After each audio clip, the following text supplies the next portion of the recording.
নমস্কার বন্ধুরা, আজ আপনাদের জন্য নিয়ে এসেছি সত্যজিৎ রায়ের গল্প পটলবাবু ফিল্ম স্টার। তো চলুন শুরু করা যাক। পটলবাবু সবে বাজারের থলিটা কাঁধে ঝুলিয়েছেন, এমন সময় বাইরে থেকে নিশিকান্তবাবু হাঁক দিলেন, পটল আছো নাকি হে? আজ্ঞে হ্যাঁ, দাঁড়ান আসছি। নিশিকান্ত ঘোষমশাই নেপাল ভট্টাচার্য লেনে পটলবাবুর তিনখানি বাড়ির পরেই থাকেন, বেশ আমোদে লোক। পটলবাবু থলে নিয়ে বেরিয়ে এসে বললেন, কি ব্যাপার সকাল সকাল? শোনো, তুমি ফিরছো কতক্ষণে? এই ঘন্টাখানে। কেন? তার আর বেরোনার ব্যাপার নেই তো? আজ তো টার্গেটস বার্থডে। আমার ছোট শালার সঙ্গে কাল নেতাজির ফার্মাসিতে দেখা হলো। সে ফিল্মে কাজ করে, লোকজন জোগাড় করে দেয়। বললে কি জানি একটা ছবির একটা সিনের জন্য একজন লোক দরকার, যেরকম চাইছে বুঝছে, বছর 50 বয়স, পেটে খাটো, মাথায় টাক। আমার টক করে তোমার কথা মনে পড়ে গেল, তাই তোমার হদিস দিয়ে দিলুম। বলেছি সোজা তোমার সঙ্গে এসে কথা বলতে। আজ সকালে 10টা নাগাদ আসবে বলেছে। তোমার আপত্তি নেই তো? ওদের রেট হিসেবে কিছু পেমেন্টও দেবে অবশ্যই। সকালবেলা ঠিক এই ধরনের খবর পটলবাবু আশাই করেননি। 52 বছর বয়সে ফিল্মে অভিনয় করার প্রস্তাব আসতে পারে, এটা তার মতো নগণ্য লোকের পক্ষে অনুমান করা কঠিন বই কি। এ যে একবারে অভাবনীয় ব্যাপার। কি হে? হ্যাঁ কি না সেটা বলে ফেলো। তুমি তো অভিনয় করেছো এককালে, তাই না? হ্যাঁ মানে না, বলার আর কি আছে। সে আসুক, কথা টথা বলে দেখি। কি নাম যেন বললেন আপনার শালার? নরেশ দত্ত। বছর 30 বয়স, লম্বা দোহারা চেহারা। 10টা সাড়ে 10টা নাগাদ আসবে বলেছে। বাজার করতে গিয়ে আজ পটলবাবু গিন্নির ফরমাস গুলিয়ে ফেলে কালো জিরের বদলে ধানি লঙ্কা কিনে ফেলেছেন। আর সইবন্ধ নুনের কথাটা তো বেমালুম ভুলেই গেলেন। এতে অবশ্যই আশ্চর্য হবার কিছুই নেই। এককালে পটলবাবু রীতিমতো অভিনয়ের শখ ছিল। শুধু শখ কেন, নেশাই বলা চলে। যাত্রায়, শখের থিয়েটারে, পুজো পার্বণে, পাড়ার ক্লাবে, অনুষ্ঠানে তার বাঁধা কাজ ছিল অভিনয় করা। হ্যান্ডবিলে কতবার তার নাম উঠেছে পটলবাবুর। একবার তো নিচের দিকে আলাদা করে বড় অক্ষরে নাম বেরোলো, পরাশরের ভূমিকায় শ্রী শীতলাকান্ত রায়, ব্র্যাকেটে পটলবাবু। তার নামে টিকিট বিক্রি হয়েছে বেশি, এমনও সময় গেছে এককালে। তখন অবশ্যই তিনি থাকতেন কাঁচরাপাড়ায়। সেখানেই রেলের কারখানায় চাকরি ছিল তার। 1934 সনে কলকাতার হাডসন অ্যান্ড কিম্বারলি কোম্পানিতে আরেকটু বেশি মাইনের একটা চাকরি। আর নেপাল ভট্টাচার্য লেনে এই বাড়িটা পেয়ে পটলবাবু সস্ত্রীক কলকাতায় চলে আসেন। কটা বছর কেটেছিল ভালোই। আপিসের সাহেব বেশ স্নেহ করতেন পটলবাবুকে। 43 সনে পটলবাবু সবে একটা পাড়ার থিয়েটারের দল গর্ব করছেন, এমন সময় যুদ্ধের ফলেই অফিসে হলো ছাঁটাই। আর পটলবাবুর 9 বছরের সাধের চাকরিটি কর্পূরের মতো উবে গেল। সেই থেকে আজ অবধি বাকি জীবনটা রোজগারের ধান্দায় কেটে গেছে পটলবাবুর। গোড়ায় একটা মণিহারি দোকান দিয়েছিলেন, সেটা বছর 5 চলে উঠে যায়। তারপর একটা বাঙালি আপিসে কেরানিগিরি করছিলেন কিছুদিন, কিন্তু বড় কর্তা বাঙালি সাহেব মিস্টার মিটারের ঔদ্ধত্য আর অকারণ চোখ রাঙানি সহ্য করতে না পারায় নিজেই ছেড়ে দেন সে চাকরি। তারপর এই 10টা বছর ইন্স্যুরেন্সের দালালি থেকে শুরু করে কি না করেছেন পটলবাবু। কিন্তু যে অভাব, যে টানাটানি, সে আর দূর হয় না কিছুতেই। সম্পত্তি তিনি একখানি লোহা লক্করের দোকানে ঘোরাঘুরি করছেন। তার এক খুড়তুতো ভাই বলেছে সেখানে একটা ব্যবস্থা করে দেবেন। আর অভিনয়, সে যেন আর এক জন্মের কথা। অজান্তে একটা দীর্ঘ শ্বাসের সঙ্গে আবঝা আবঝা মনে পড়ে যায়। এই আর কি। নেহাত পটলবাবুর স্মরণশক্তি ভালো, তাই কিছু কিছু ভালো পার্টের ভালো ভালো অংশ এখনও মনে আছে। শুনো পুনঃ পুনঃ গান্ডিব ঝঙ্কারো, স্বপক্ষ আকুল মহারণে, যিনি শত পবন হুঙ্কারো, পর্বত আকার গদা করিতেছে ঝঙ্কার, বৃকোদর সঞ্চালনে। ও ভাবলে এখনো গায়ে কাঁটা দিয়ে ওঠে। নরেশ দত্ত এলেন ঠিক 12:30টার সময়। পটলবাবু প্রায় আশা ছেড়ে দিয়ে নাইতে যাওয়ার তোড়জোড় করছিলেন, এমন সময় দরজায় টোকা পড়ল। আসুন আসুন। পটলবাবু দরজা খুলে আগন্তুককে প্রায় ঘরের ভেতরে টেনে এনে একটা হাতল ভাঙা চেয়ার দিলেন তার দিকে টেনে। বসুন। না না, বসবো না। নিশিকান্ত বাবু আপনাকে আমার কথা বলেছেন বোধহয়। হ্যাঁ হ্যাঁ, আমি অবশ্যই খুবই অবাক হয়েছি এতদিন বাদে। আপনার আপত্তি নেই তো? পটলবাবু লজ্জায় মাথা হেঁট হয়ে গেল। আমাকে দিয়ে মানে চলবে তো?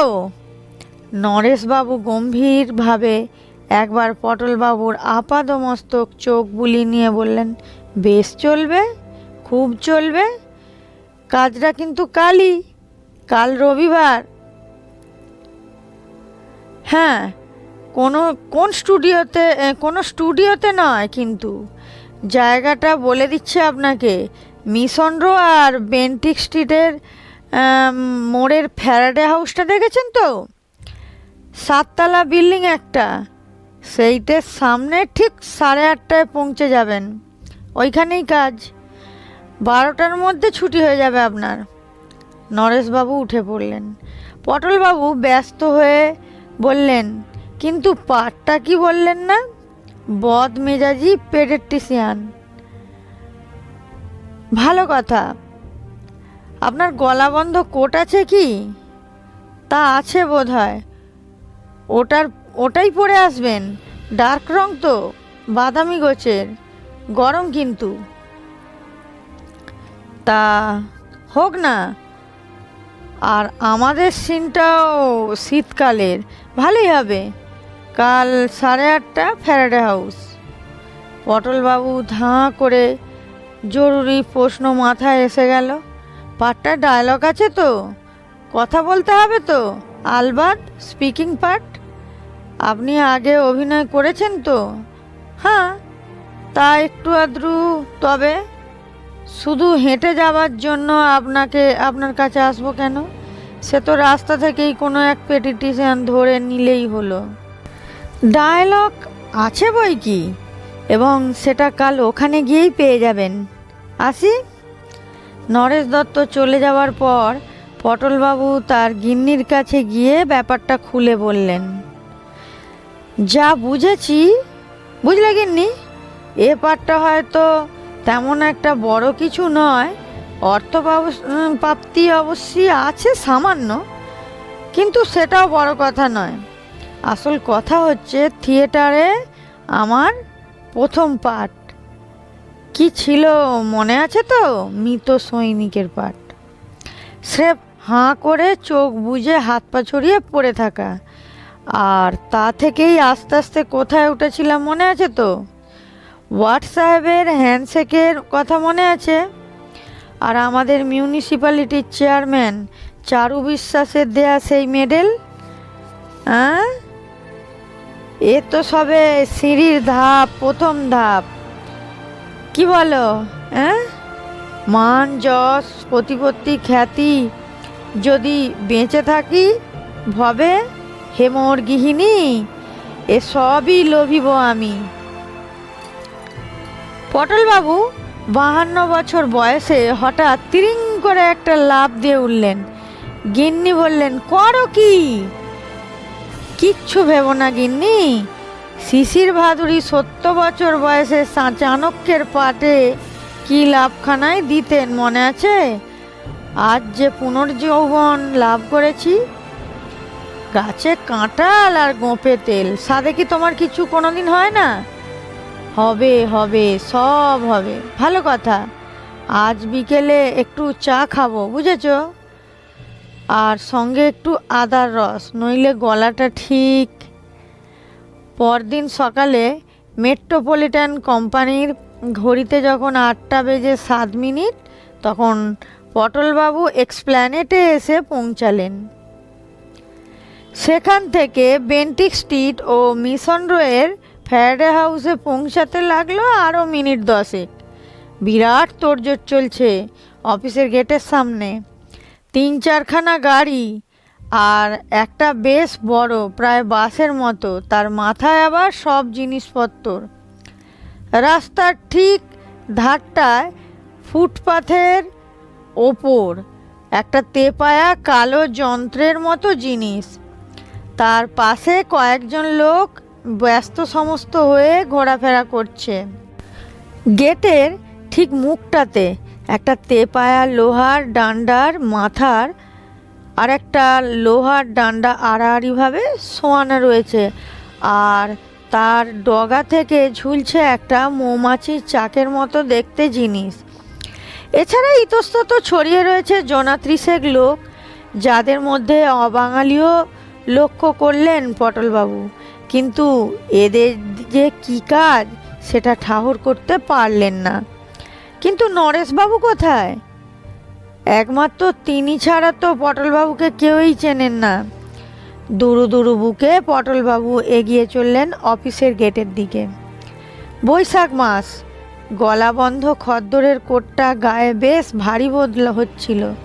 গলার চারপাশ ঘিরে বিন্দু বিন্দু ঘাম অনুভব করলেন পটলবাবু।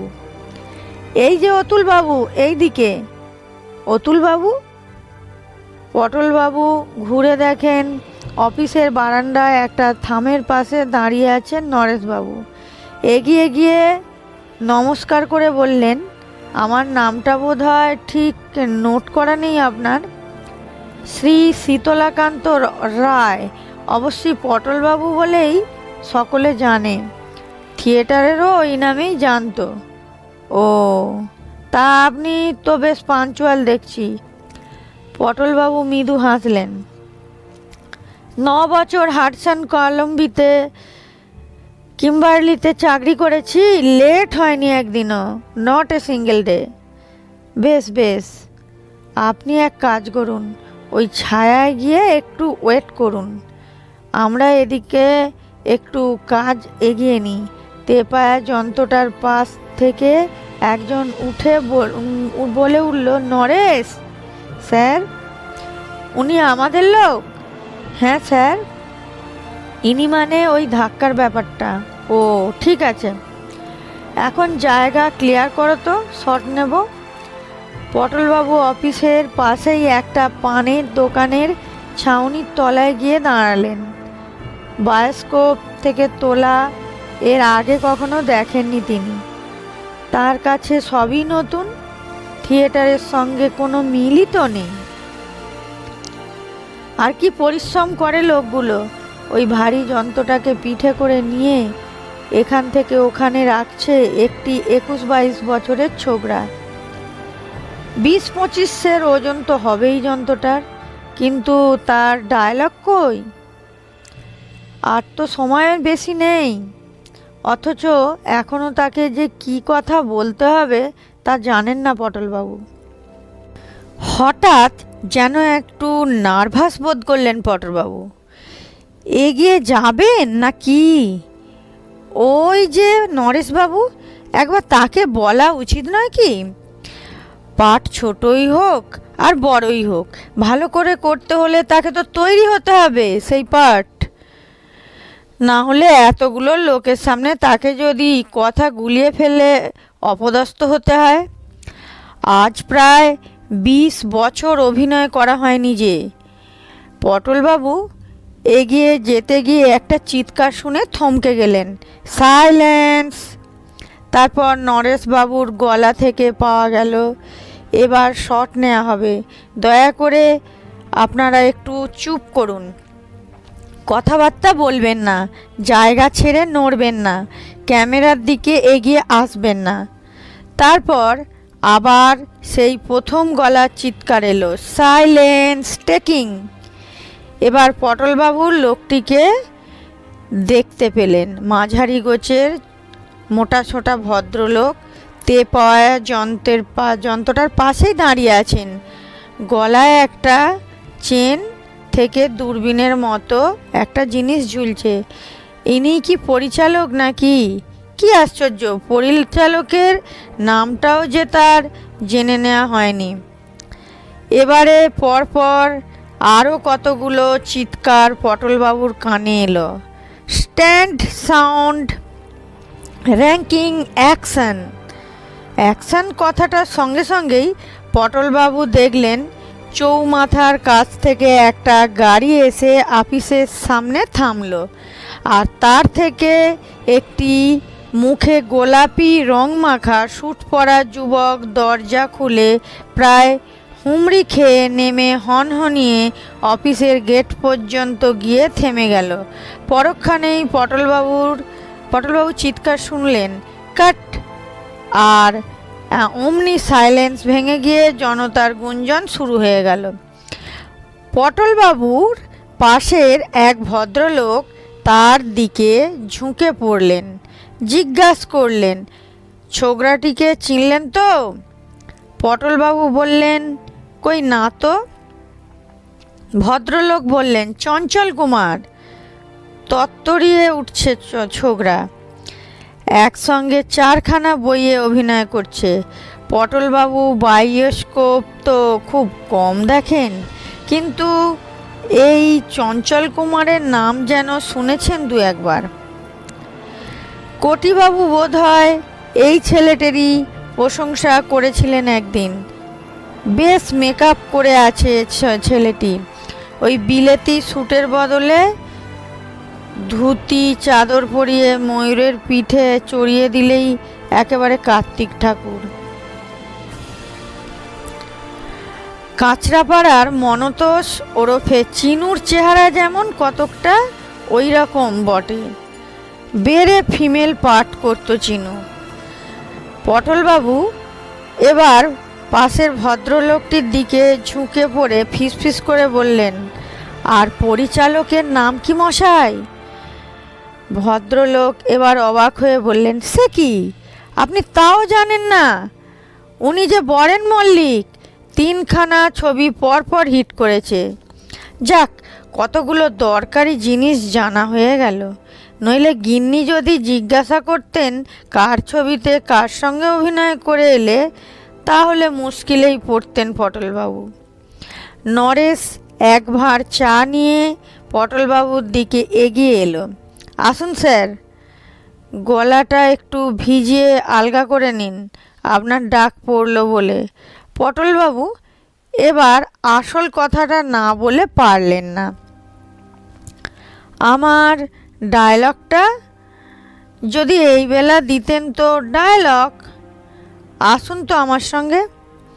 নরেশ তেপায়া যন্ত্রের দিকে এগিয়ে গেল, পিছনে পটলবাবু। এই শশাঙ্ক, একটি হাফ শার্ট পরা ছোকরা এদিকে এগিয়ে এলো নরেশের দিকে। নরেশ তাকে বলল, এই ভদ্রলোক ওর ডায়লগ চাইছেন, একটা কাগজে লিখে দে তো সেই ধাক্কার ব্যাপারটা। শশাঙ্কবাবুর দিকে এগিয়ে এলো, আসুন দাদু, এই জ্যোতি তোর কলমটা একটু দে তো, দাদুকে ডায়লগটা লিখে দিই।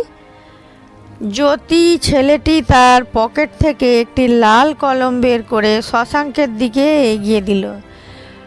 শশাঙ্ক তার হাতের খাতা থেকে একটা সাদা পাতা ছিঁড়ে কলম দিয়ে তাতে কি যেন একটা লিখে দিল পটলবাবুকে। পটলবাবু কাগজটার দিকে চেয়ে দেখলেন তাতে লেখা আছে আহ। আহ! পটলবাবুর মাথাটা কেমন ঝিমঝিম করে উঠল। কোটটা খুলে ফেলতে পারলে ভালো হয়, গরম হঠাৎ অসহ্য হয়ে উঠেছে। শশাঙ্ক বলল, দাদু যে গুম মেরে গেলেন কঠিন মনে হচ্ছে। এরা কি আমার সঙ্গে ঠাট্টা করছে? সমস্ত ব্যাপারটাই কি একটা বিরাট পরিহাস। তার মতো নিরীহ নির্বিবাদী মানুষকে ডেকে এনে এত বড় শহরে এত বড় রাস্তার মাঝখানে ফেলে রং তামাশা। এত নিষ্ঠুরও কি মানুষ হতে পারে? পটলবাবু শুকনো গলায় বললেন, ব্যাপারটা বুঝতে পারছি না। কেন বলুন তো? শুধু আর কোনো কথা নেই? শশাঙ্ক চোখ কপালে তুলে বললেন, কি বলেন দাদু? ও কি আর কম হলো? এ তো রেগুলার স্পিকিং পার্ট, বরেন মল্লিকের ছবিতে স্পিকিং পার্ট। আপনি কি বলছেন? আপনি তো ভাগ্যবান লোক মশাই। জানেন, আমাদের এই ছবিতে আজ অবধি 150 লোক পাঠ করে গেছে, যাদের কথাই কোনো বলেননি, শুধু ক্যামেরার সামনে দিয়ে হেঁটে গেছেন। অনেকে আবার হাঁটেননি, শুধু স্রেফ দাঁড়িয়ে থেকেছে। কারু কারু মুখ পর্যন্ত দেখা যায়নি। আজকেও দেখুন না, ওই যে ওরা সব দাঁড়িয়ে আছে ল্যাম্প পোস্টের পাশে, ওরা সবাই আছেন আজকের সিনে, কিন্তু একজনের একটু কথাও নেই। এমনকি আমাদের যে নায়ক চঞ্চল কুমার, তারও আজ কোনো ডায়লগ নেই, কেবলমাত্র আপনার কথা, বুঝেছেন? এবার জ্যোতি বলে ছেলেটি এগিয়ে এসে পটলবাবুর কাঁধে হাত রেখে বলল, শুনুন দাদু, ব্যাপারটা বুঝে নিন। চঞ্চল কুমার হলেন এই অফিসের বড় চাকুরে। সিনটায় আমরা দেখাচ্ছি যে অফিসে একটা ক্যাশ ভাঙার খবর পেয়ে উনি হন্ততন্ত হয়ে এসে দৌড়ে অফিসে ঢুকছেন। ঠিক সেই সময় সামনে পড়ে গেছেন আপনি, একজন পেডিয়াট্রিশিয়ান, বুঝেছেন? লাগছে ধাক্কা, বুঝছেন? আপনি ধাক্কা খেয়ে বলছেন আহ, আর চঞ্চল আপনার দিকে দৃষ্টিপাত না করে ঢুকে যাচ্ছে অফিসে। আপনাকে অগ্রাহ্য করাতে তার মানসিক অবস্থাটা ফুটে বেরোচ্ছেন, বুঝেছেন? ব্যাপারটা কত ইম্পর্ট্যান্ট ভেবে দেখুন। এবার শশাঙ্ক এগিয়ে এসে বলল, শুনলেন তো? যান, এবার একটু ওই দিকটায় যান দেখি। এদিকটায় ভিড় করলে কাজের অসুবিধা হবে। আর একটা শট আছে, তারপর আপনার ডাক পড়বে। পটলবাবু আস্তে আস্তে আবার পানের দোকানটার দিকে সরে গেলেন। ছাউনির তলায় পৌঁছে হাতের কাগজটার দিকে আর দৃষ্টিতে দেখে আশেপাশের কেউ তাকে দেখছে কি না দেখে কাগজটা কুণ্ডলি পাকিয়ে নর্দমার দিকে ছুঁড়ে দিলেন। আহ! একটা বিরাট দীর্ঘশ্বাস পটলবাবুর ভেতর থেকে ওপরে উঠে গেল। শুধু একটি মাত্র কথাও না, শব্দ আহ! গরম অসহ্য হয়ে আসছে। গায়ের কোটটা মনে হয় যেন মনখানেক ওজন। আর দাঁড়িয়ে থাকা চলে না, পা অবশ হয়ে গেছে। পটলবাবু এগিয়ে গিয়ে পানের দোকানের ওই দিকটায় অফিসটার দরজার সিঁড়ির ওপর বসে পড়লেন। 9টা সাড়ে 9টা বাজে। করালিবাবুর বাড়িতে শ্যামা সঙ্গীত হয় রবিবার সকালে। পটলবাবু নিয়মিত গিয়ে শোনেন, বেশ লাগে। সেইখানে চলে যাবেন না কি? গেলে ক্ষতিটি কি? এই সব বাজে খেলো লোকের সংসর্গে রবিবারের সকালটা মাটি করে লাভ আছে কিছু? আর অপমানের বোঝাটাও যে বইতে হবে সেই সঙ্গে। সাইলেন্স! দূর নিকুচি করেছে তো সাইলেন্সের। জানা কাজ তার 32 গুণ ফুটুনি আর ভরং। এর চেয়ে থিয়েটারের কাজ। থিয়েটার অনেককাল আগের একটা ক্ষীণ স্মৃতি পটলবাবুর মনের মধ্যে জেগে উঠল। একটা গম্ভীর সংযত অথচ সুরেলা কণ্ঠস্বরে বলা কতগুলো অমূল্য উপদেশের কথা। একটা কথা মনে রেখো পটল, যত ছোট পার্টি দেয়া হোক তোমাকে, তুমি জেনে রেখো তাতে কোনো অপমান নেই। শিল্পী হিসাবে তোমার কৃতিত্ব সেই ছোট্ট পার্টটি থেকেও শেষ রসটুকু নিংড়ে বার করে তাকে সার্থক করে তোলা।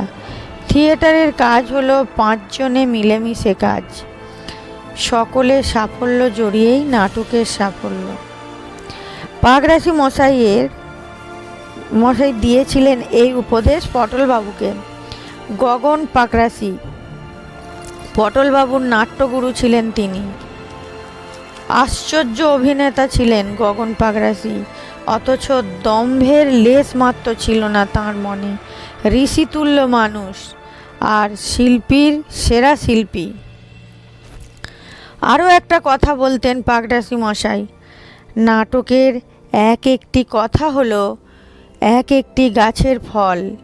সবাই নাগাল পায় না সে ফলের, যারা পায় তারাও হয়তো তার খোসা ছাড়াতে জানে না। কাজটা আসলে হলো তোমার, অভিনেতার। তোমাকে জানতে হবে কি করে যে সে ফল পেরে তার খোসা ছাড়িয়ে তার থেকে রস নিংড়ে বার করে সেটা লোকের কাছে পরিবেশন করতে হয়। গগন পাগরাশির কথা মনে হতে পটলবাবুর মাথা আপনি থেকেই নত হয়ে এলো।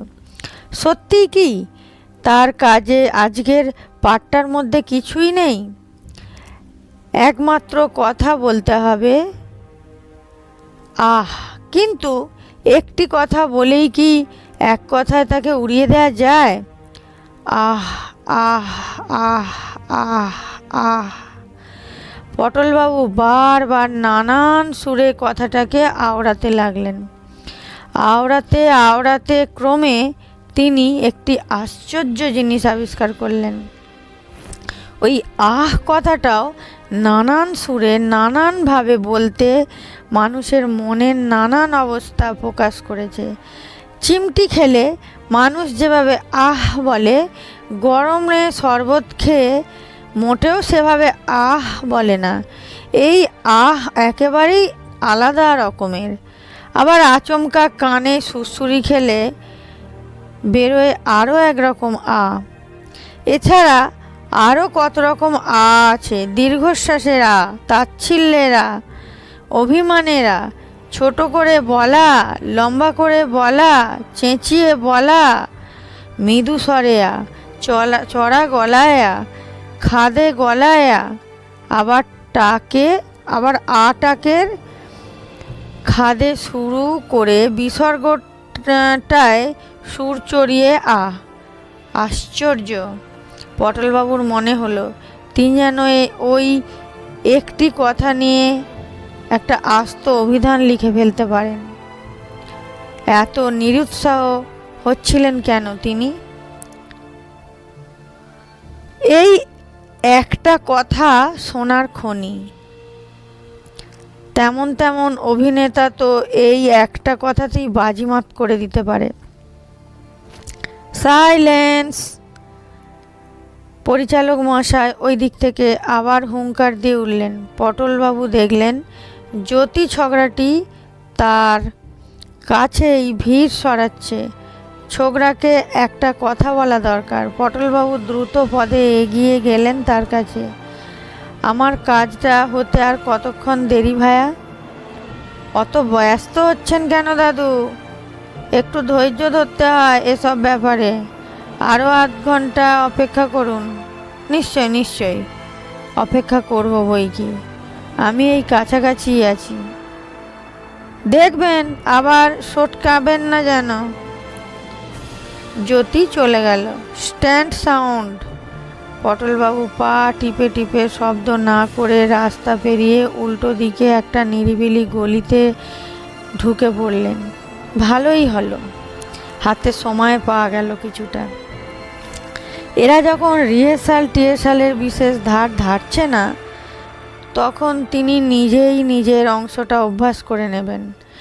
গলিটা নির্জন, একে অফিস পাড়া, বাসিন্দা অমনিতেই কম, তাই রবিবার। যে কজন লোক ছিল সবাই ফ্যারাডে হাউসের দিকে বায়োস্কোপের তামাশা দেখতে চলে গেছে। পটলবাবু গোলা খাঁগড়ে নিয়ে আজকের এই বিশেষ দৃশ্যের আহ শব্দটি আয়ত্ত করতে আরম্ভ করলেন। আর সেই সঙ্গে আচমকা ধাক্কা খুলে মুখটা কীরকম বিকৃত হতে পারে, হাত দুটো কতখানি বেঁকে কীরকমভাবে চিতিয়ে উঠতে পারে, আঙুলগুলো কতখানি ফাঁক হতে পারে, আর পায়ের অবস্থা কী হতে পারে, এই সবই একটা কাঁচের জানালায় নিজের ছায়া দেখে ঠিক করে নিতে লাগলেন। ঠিক আধ ঘন্টা পরেই পটলবাবুর ডাক পড়ল। এখন আর তার মনে কোনো নিরুৎসাহের ভাব নেই, উদ্বেগটাও কেটে গেছে তার মন থেকে। রয়েছে কেবল একটা চাপা উত্তেজনা ও রোমাঞ্চ। 25 বছর আগে স্টেজে অভিনয় করার সময় একটা বড় দৃশ্যে নামবার আগে যে ভাবটা তিনি অনুভব করতেন, সেই ভাব। পরিচালক বরেন মল্লিক পটলবাবুকে কাছে ডেকে বললেন, আপনি ব্যাপারটা বুঝে নিয়েছেন তো? আগে হ্যাঁ। বেশ, আমি প্রথম বলবো স্ট্যান্ড আউট। তার উত্তরে ভেতর থেকে স্ট্যান্ড রেকর্ডিংস বলবে রানিং। বলা মাত্র ক্যামেরা চলতে আরম্ভ করবে। তারপর আমি বলবো অ্যাকশন বললেই আপনি ওই থামের কাছটা থেকে ওই দিকে হেঁটে আসতে শুরু করবেন। আর নায়ক ওই গাড়ি দরজা থেকেই যাবে ওই অফিসের গেটের দিকে। আন্দাজ করে নেবেন যাতে ফুটপাতের এই রকম জায়গায় কলিশনটা হয়। নায়ক আপনাকে অগ্রাহ্য করে ঢুকে যাবে অফিসে, আর আপনি বিরক্ত হয়ে আহ বলে আবার হাঁটতে শুরু করবেন। কেমন? পটলবাবু বললেন, একটা রিহার্সাল? না না, বরণবাবু বাধা দিলেন। মেঘ করে আসছে মশাই, রিহার্সালের টাইম নেই। রোদ থাকতে থাকতে নেওয়া দরকার শটটা। কেবল একটা কথা। আবার কি? গলিতে রিহার্সাল দেওয়ার সময় পটলবাবুর একটা মাথায় আইডিয়া এসেছিল, সেটা সাহস করে বলে ফেললেন। আমি ভাবছিলাম আমার হাতে যদি একটা খবরের কাগজ থাকে, আর যদি সেটা পড়তে পড়তে ধাক্কাটা খাই, মানে অন্য মনস্কতার ভাবটা ফুটিয়ে। বরেন মল্লিক তার কথা শেষ না হতেই বললেন, বেশ তো। ও মশাই, আপনার যুগান্তরটা এই ভদ্রলোককে দিন তো। হ্যাঁ, এইবার এই থামের পাশে আপনার জায়গায় রেডি হয়ে যান। চঞ্চল, তুমি রেডি? গাড়ির পাশ থেকে নায়ক উত্তর দিলেন, yes sir. Good. Silence. Baren Mallik হাত তুললেন। তারপর হঠাৎ তক্ষুনি হাত নামিয়ে বললেন, ও হো হো, 1 মিনিট। কেষ্ট, ভদ্রলোককে একটা গোঁপ দিয়ে দাও তো চট করে। ক্যারেক্টারটা পুরোপুরি আসছে না। কীরকম গোঁপ স্যার? ঝুপো গোঁপ? না নাড়াচাড়া দেয়া, না বাটারফ্লাই? রেডি আছে সবই। একটি কালো বেঁটে ব্যাক ব্রাশ করা ছোকরা পটলবাবুর দিকে এগিয়ে হাতের একটা টিনের বাক্স থেকে একটা ছোট্ট কৌটো কালো গোঁপ বার করে আঠা লাগিয়ে পটলবাবুর নাকের নিচে সেঁটে দিল। পটলবাবু বললেন, দেখো বাবু, ধাক্কাধাক্কিতে খুলে যাবে না তো? ছোকরা হেসে বলল, ধাক্কা কেন? আপনি দারা সিংয়ের সঙ্গে কুস্তি করুন না, তাও খুলবে না। লোকটার হাতে আয়না ছিল। পটলবাবু টুক করে একবার তাতে নিজের চেহারাটা দেখে নিলেন। সত্যিই তো বেশ মানিয়েছে, খাসা মানিয়েছে। পটলবাবু পরিচালকের তীক্ষ্ণ দৃষ্টিকে মনে মনে তারিফ না করে পারলেন না। Silence, silence.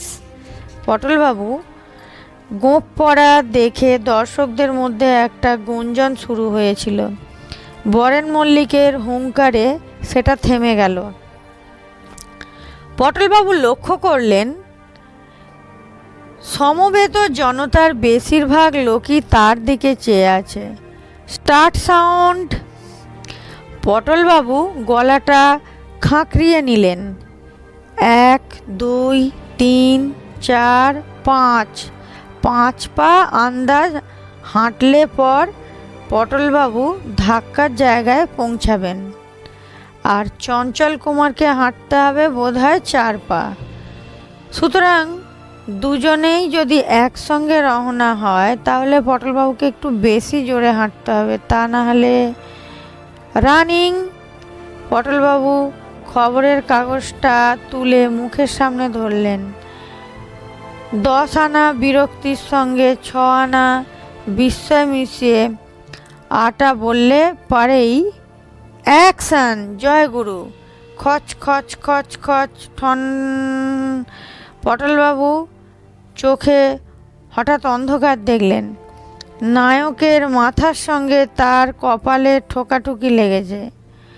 একটা তীব্র যন্ত্রণা তাকে এক মুহূর্তের জন্য জ্ঞান শূন্য করে দিয়েছে, কিন্তু পর মুহূর্তে এক প্রচণ্ড শক্তি প্রয়োগ করে আশ্চর্যভাবে নিজেকে সামলে নিয়ে পটলবাবু 10 আনা বিরক্তির সঙ্গে 3 আনা বিস্ময় ও 3 আনা যন্ত্রণা মিশিয়ে আহ শব্দ উচ্চারণ করে কাগজটা সামলে নিয়ে আবার চলতে আরম্ভ করলেন। কাট। ঠিক কি হলো? পটলবাবু গভীর উৎকণ্ঠার সঙ্গে বরণবাবুর দিকে এগিয়ে এলেন। বেড়ে হয়েছে। আপনি কি ভালো অভিনেতা মশাই। সুরেন কালো কাজটা একবার চোখে লাগিয়ে দেখে মেঘের কি অবস্থা। শশাঙ্ক এসে বলল, দাদু চোট লাগেনি তো? চঞ্চল কুমার মাথায় হাত বোলাতে বোলাতে এসে বললেন, ধন্যী মশাই আপনার টাইমিং। বাপের নাম ভুলিয়ে দিয়েছেন প্রায়। ওফ। নরেশ ভিড় ঠেলে এসে বলল, আপনি এই ছায়াটায় দাঁড়ান একটু, আরেকটা শট নিয়েই আপনার ব্যাপারটা করে দিচ্ছি। পটলবাবু ভিড় ঠেলে ঘাম মুছতে মুছতে আবার পানের দোকানের ছায়ায় এসে দাঁড়ালেন। মেঘে সূর্য ঢেকে গরমটা একটু কমছে, কিন্তু পটলবাবু তাও কোটটা খুলে ফেললেন। আহ কি আরাম। একটা গভীর আনন্দ ও আত্মতৃপ্তির ভাব ধীরে ধীরে তার মনকে আচ্ছন্ন করে ফেলল। তার আজকের কাজ সত্যিই ভালো হয়েছে। এতদিন অকেজো থেকেও তার শিল্পী মন ভোঁতা হয়ে যায়নি। গগন পাগরাশি আজ তাকে দেখলে সত্যিই খুশি হতেন, কিন্তু ওরা কি সেটা বুঝতে পেরেছে? পরিচালক বরেন মল্লিক কি তা বুঝেছেন? এই সামান্য কাজ নিখুঁতভাবে করার জন্য তার আগ্রহ আর পরিশ্রম, তার কদর কি এরা করতে পারে? সে ক্ষমতা কি এদের আছে? এরা বোধহয় লোক ডেকে এনে কাজ করিয়ে টাকা দিয়েই খালাস। টাকা? কত টাকা? 10 20 25? টাকার তার অভাব আছে ঠিকই, কিন্তু আজকের আনন্দ, এই যে আনন্দ, তার কাছে 5টা টাকা আর কি। মিনিট 10 পরে নরেশ পানের দোকানের কাছে পটলবাবুর খোঁজ করতে গিয়ে ভদ্রলোককে আর পেলেন না। সে কি টাকা না নিয়েই চলে গেলেন লোকটা? আচ্ছা ভোলা মন্ত। বরেন মল্লিক হাঁক দিলেন, রোদ বেরিয়েছে। Silence, silence. ওহে নরেশ, চলে এসো, ভিড় সামলাও। তাহলে বন্ধুরা, সত্যজিৎ রায়ের লেখা বাংলা গল্প পটলবাবু ফিল্ম স্টার আপনাদের কেমন লাগলো? যদি ভালো লাগে অবশ্যই লাইক করবেন, চ্যানেলটিকে সাবস্ক্রাইব করবেন আর বন্ধুদের সঙ্গে শেয়ার করবেন। ততক্ষণ আপনারা ভালো থাকুন, সুস্থ থাকুন, সাবধানে থাকুন। ফিরে আসবো নেক্সট ভিডিও নিয়ে। টাটা বন্ধুরা।